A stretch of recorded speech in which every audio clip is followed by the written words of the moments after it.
What's up, you guys? It's Steve here, and there's going to be a lot unfolding this week. Executive action signed, and also I've got video footage as Pete Buttigieg is asked, why are we not talking about stimulus checks, child tax credits, and dealing with our economy more in these midterm elections? You didn't mention one of the first achievements, those direct payments to American families in the wake of the pandemic, the expansion of the child tax credit. A lot of Democrats think that your candidate should be speaking more about those accomplishments from last year. So you're going to want to see this video footage, articles. I'm going to get you caught up on the latest. This is your breaking news, stimulus check update, and stimulus package update. Now, we're hearing that this week is going to be big. There's going to be a lot of things that are going to be addressed by the president. Like I said, executive actions. Here's an article that just came out. Biden to sign executive orders aimed at lowering drug costs. And I've got video footage as he discusses this over the weekend, some of the things that are going to be happening. And also, Pete Buttigieg, he is asked about an impending recession coming. And he says, it's possible, but it is not inevitable. And he's like, we can get away from this. And also, they're saying with midterm elections, people hurting and a recession, why not discuss more economic help?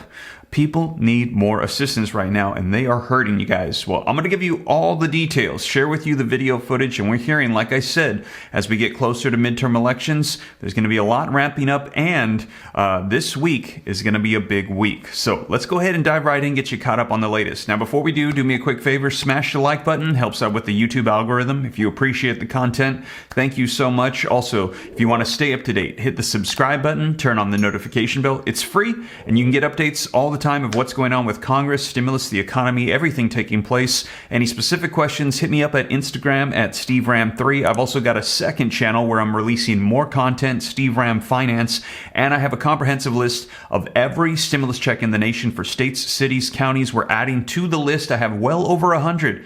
People don't realize there are that many stimulus check provisions going out. Many of them, though, you have to know about it, you have to apply, and they're only available for a limited amount of time. You can get access to everything at www.reliefroadmap.com. Literally months of work that I put into that, assembling it all into one place.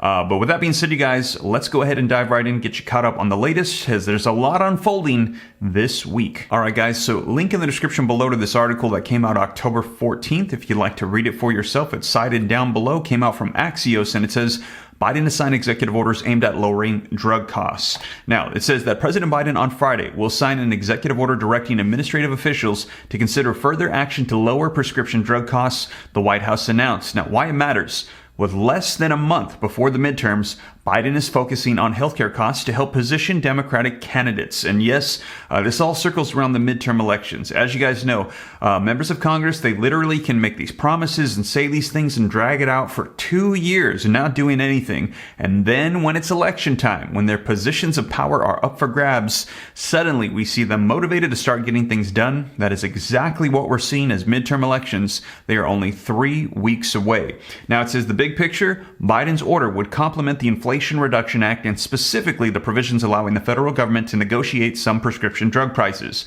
However, polls show that while the public is familiar with the law, they are unaware of its key health provisions. So even though they support a lot of these things, this specific piece of legislation, they're not even sure what it's going to be doing for them. Still, many of the law's goals have strong public support, including limiting out-of-pocket prescription drug costs for people on Medicare and capping monthly out-of-pocket insulin costs for Medicare recipients. Now, the executive order directs the Department of Health and Human Services to explore additional actions that it can take to lower prescription drug costs. HHS will now have 90 days to submit a report on how it will use the new models of healthcare payments and delivery to lower drug costs and promote access to innovative drug therapies for beneficiaries enrolled in Medicare and Medicaid programs. So you guys, this is a new executive order. Now, in addition to that, this week we're hearing a lot of things are going to be unfolding. We're going to be seeing that here in just a second. But first, take a look at what the president had to say about it. Today, I'm here to talk about what my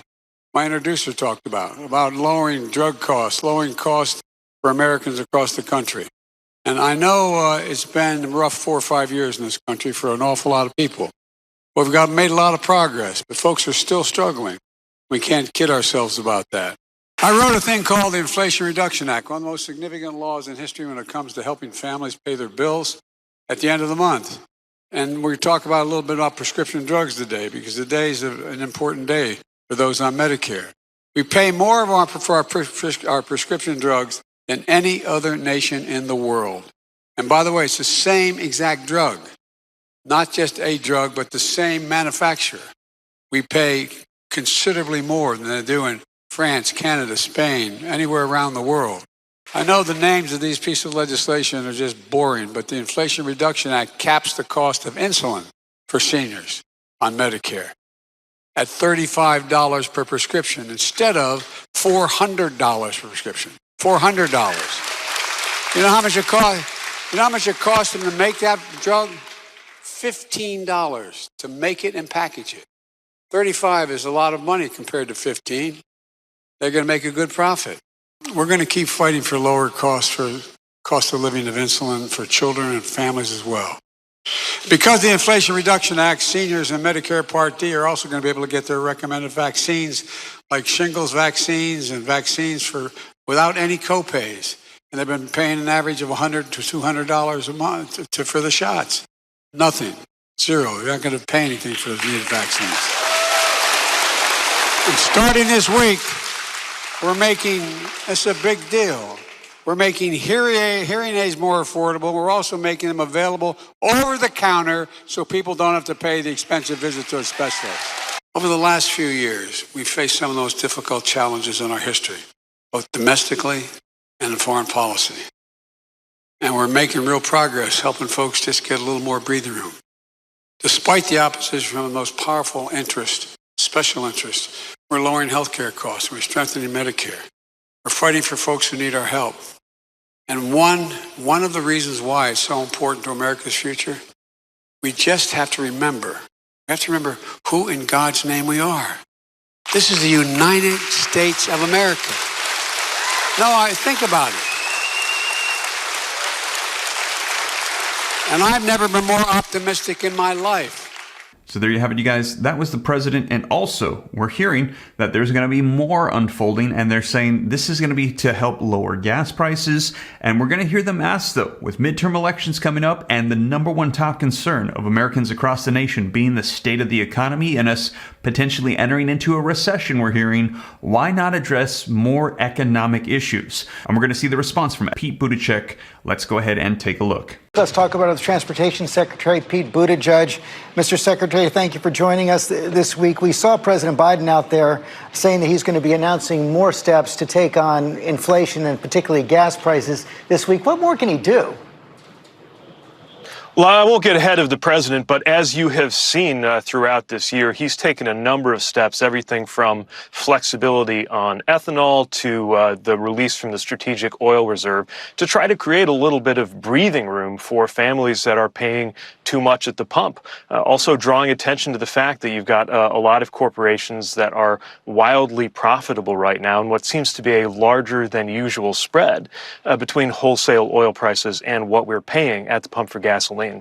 This is part of a bigger focus that the president has sustained throughout this year on fighting inflation and creating more of that breathing room for American families, which is part of why achievements like the Inflation Reduction Act, lowering the cost of health care, lowering the cost of energy for American families, it's why that's so important, and it's why we can't turn back on the progress that's been made, especially because we know there's still a long way to go.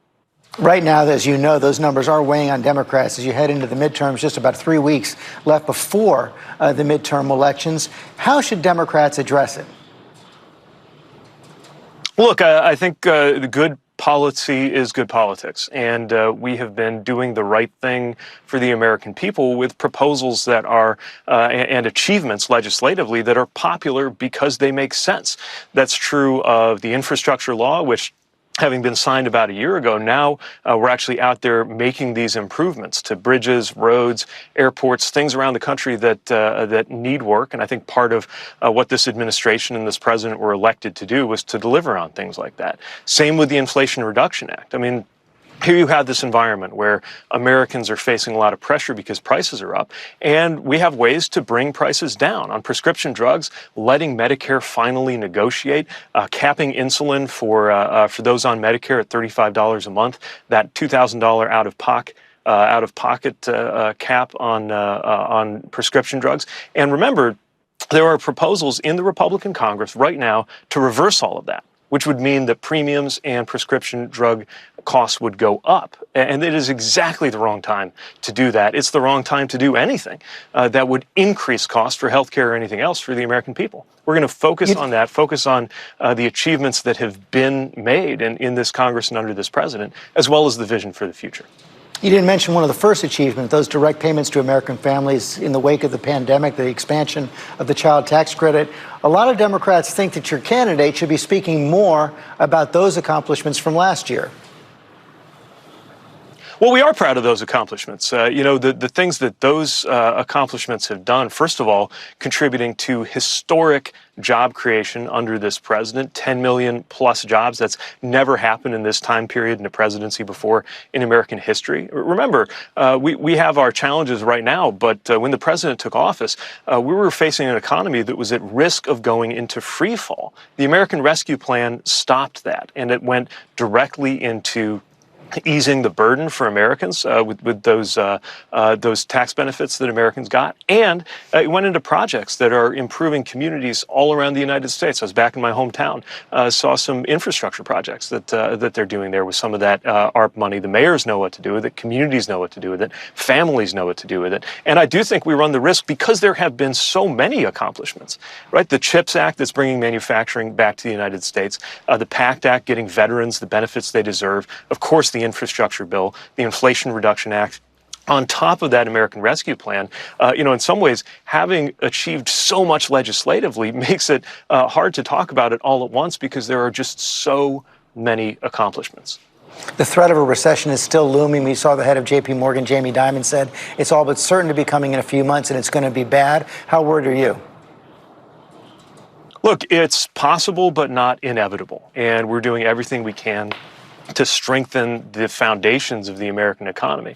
And that means a lot on the supply side, expanding the productive capacity of this country. Part of why we do see a lot of pressure on prices is that while demand has come back, Americans have more income because Americans have jobs in this almost historically low level of unemployment. It's been hard for the supply side to keep up. That's a big part of what we're working on the infrastructure side, dealing with some of the bottlenecks that we have, dealing with some of the constraints that we have in transportation infrastructure that's needed to be upgraded for decades, which is why Washington has talked about doing something about it for decades. And under this president, it has finally gotten done. So there you have it, you guys. Let me know your thoughts. Now, like I said, we're hearing there's going to be a lot of things addressed this week and over the course of the next 3 weeks as we enter into midterm elections. We're going to be seeing what the Democrats, Congress, President Joe Biden decide to do to get things done. Now, also, I've reported to you previously, child tax credits, stimulus checks, Social Security increases, all of these things we're also hearing are going to get pushed out after midterm elections and rolling into the new year. So whatever unfolds, though, I'll be sure to keep you guys up to date every step of the way here on the channel. So that is the latest. And as always, you guys, thank you so much for joining me. If you made it this far, you haven't already, don't forget, smash the like button. Helps out the channel a ton. Thank you so much. Leave your comments. Share this out. If you want to stay up to date, it's free. Hit the subscribe button. Turn on the notification bell. Any specific questions, Instagram, SteveRam3. Check out the second channel and www.reliefroadmap.com to get access to every stimulus check in the nation on every level, states, cities, counties, all in one place. But with that being said, you guys, thank you so much for joining me. I'll catch you in the next one. Take care. God bless. This is Steve.